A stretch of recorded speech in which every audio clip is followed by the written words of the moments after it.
High, এটা হতে চলেছে মহাষষ্ঠীর একটা মিনি ব্লগ। হ্যাঁ, জানি আমার ভুলটা। মহাষষ্ঠীর মিনি ব্লগ আমি আপলোড করছি শীতকালের শুরুতে। এটা তো ভারী অন্যায়, কিন্তু আমি এতই ল্যাদখোর যে এখন ব্লগটা আপলোড করছি। সাজুগুজু করে রেডি হয়ে বেরিয়ে পড়লাম মা বাবার সাথে ঠাকুর দেখতে। আমাদের বেলডাঙায় সবথেকে ভালো ঠাকুর হয় মাড্ডাতে, তাই ষষ্ঠীর শুরুতে প্রথমেই চলে এলাম মাড্ডাতে, কারণ অন্যান্য দিন খুবই ভিড় হয়। তিরুপতি বালাজি মন্দিরের আদলে তৈরি এই প্যান্ডেলটি, এবং সাথে এখানে নহবতেরও ব্যবস্থা করা হয়েছিল।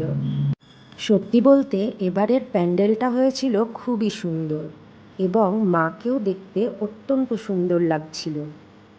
এরপর আমরা চলে গেলাম নেক্সট প্যান্ডেলে, যেখানকার থিম ছিল সহজপাঠ।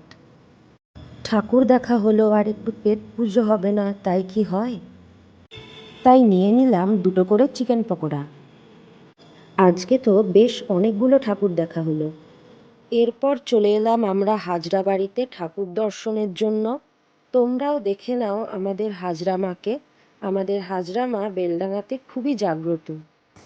অনেক ভিডিও পেন্ডিং আছে, তাই আপকামিং কিছু কিছু ভিডিও পুজোর ওপরে আসতে চলেছে।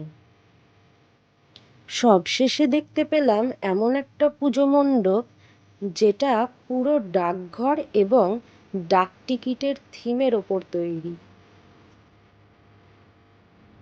That is all for today. দেখা হবে তোমাদের সাথে নেক্সট ভিডিওতে। ততক্ষণের জন্য টাটা।